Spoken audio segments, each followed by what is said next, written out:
Hello everyone and welcome back. My name is Mr. Kovalt, and in this video I'm going to be going over percent yield, and I'm going to work over a second example problem.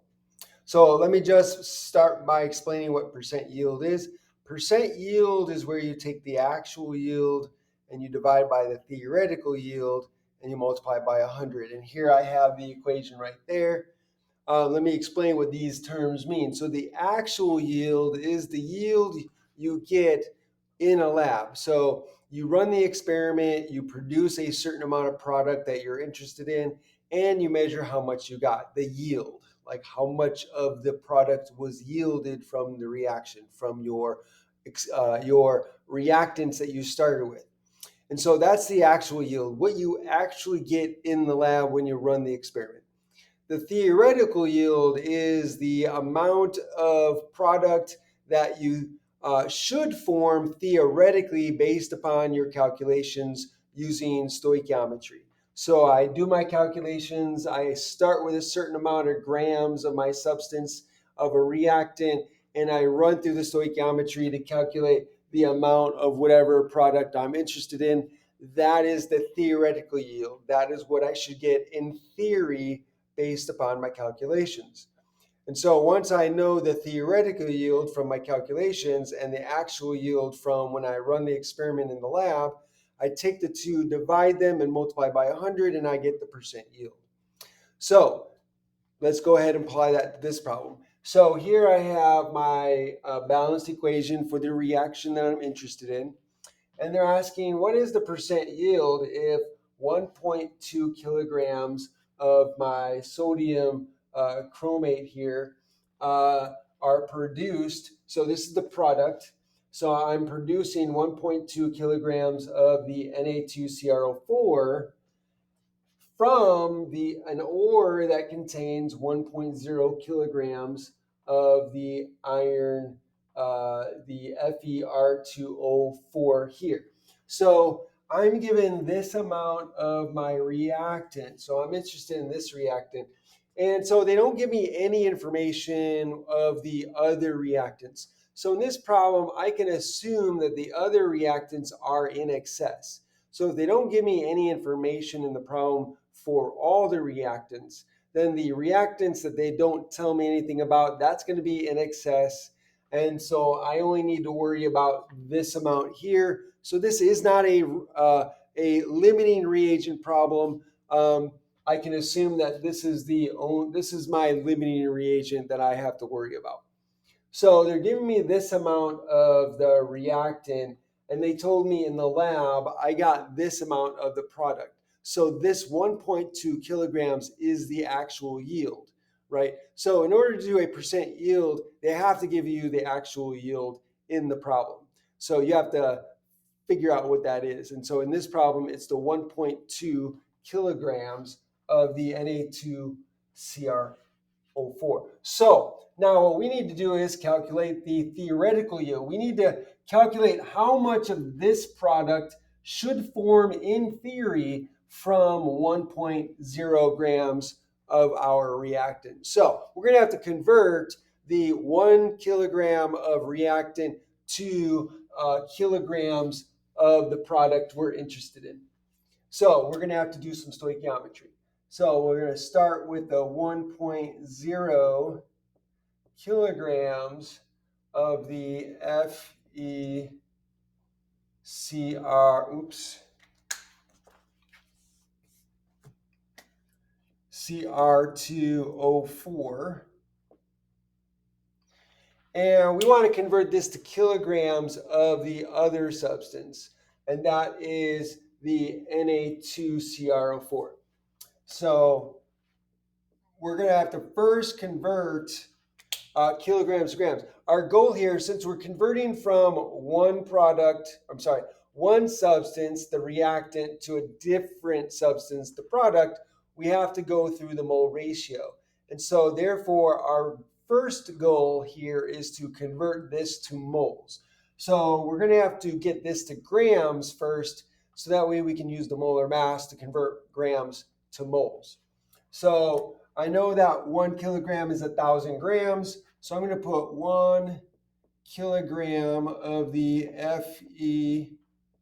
FeCr2O4 on the bottom, and 10 to the third, or 1,000 grams of the FeCr2O4 on top. So the kilograms of this substance cancels out. Now I have grams. Now I can use the molar mass to convert this to moles, and I calculated that to be 223.8476. So I'm going to put grams on the bottom. So 223.7486. Let me double check. 84.76. 84.76 grams of the FeCr2O4, and that's 1 mole of the FeCr2O4 on top. So grams of this substance cancel out. Now I have moles. Now I can use the mole ratio in my balanced equation. So here I have 4 moles of the FeCr2O4 to 8 moles of the sodium chromate, Na2CrO4. So that's a 4 to 8 ratio. So I'm going to go ahead and write that ratio. So moles of FeCr2O4 on top, so I'm going to put that on the bottom. So that's going to be 4. So I have 4 moles of the FeCr2O4 on the bottom, and the 8 moles of the sodium the Na2CrO4. So Na2CrO4. So the moles of the FeCr2O4 cancel out. Now I'm left with moles of Na2CrO4. Now that I have moles of the product, I now can go ahead and start to convert that back to mass in kilograms. So I'm going to have to convert this to grams first using the molar mass. And so I'm going to continue that down here. So I calculated the molar mass of this already. So it's 161.9776. So 161.9776 grams of the Na2CrO4. Okay, let me double check. 161.9776. Right. And the moles is going to go on the bottom. So 1 mole, right? So I have 8 moles. I have moles of Na2CrO4 there. So I'm going to have 1 mole of Na2CrO4 here. So then the moles cancel out. And now I have grams. So now I convert grams to kilograms here using the same relationship here. 1 kilogram is equal to 1,000 grams.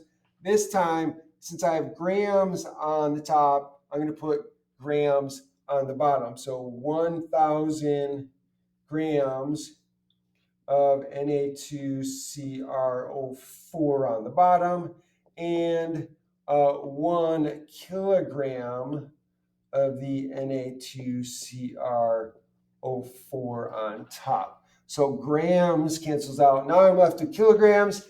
I am done. So now all I need to do is multiply by everything on the top, divide by everything on the bottom, and I get my answer. And when I do that, I get 1.41721, or 144,721. So I get 1.44721. Let me double check that. 44721, 44721. Yeah. And this is kilograms of the Na2CrO4. Okay, now, again, with regard to sig figs, I have to follow the rule. The rule is that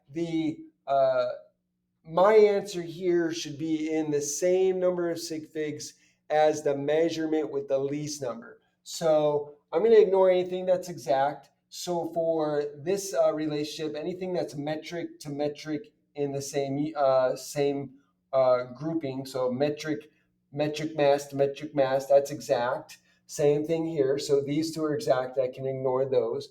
Mole ratios are exact. So then I need to pay attention to this molar mass. That's a measurement. So this has 7 sig figs. This one has 7 sig figs as well.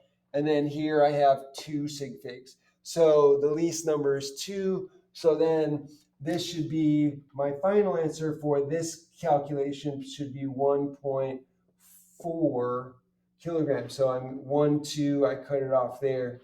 And so it'd be kilograms of Na2CrO4. Now, I'm not done with the calculations because I got to calculate percent yield now. So for the percent yield, and I'll write it like this shorthand. So percent yield is going to be equal to the actual yield. And what's the actual yield? 1.2 kilograms. So 1.2 kilograms divided by the 1.4 kilograms multiplied by 100. And when I do that calculation, I get 82.918. So I get 82.918%. Now, when in order to get this number here, I actually used this number. I used more digits.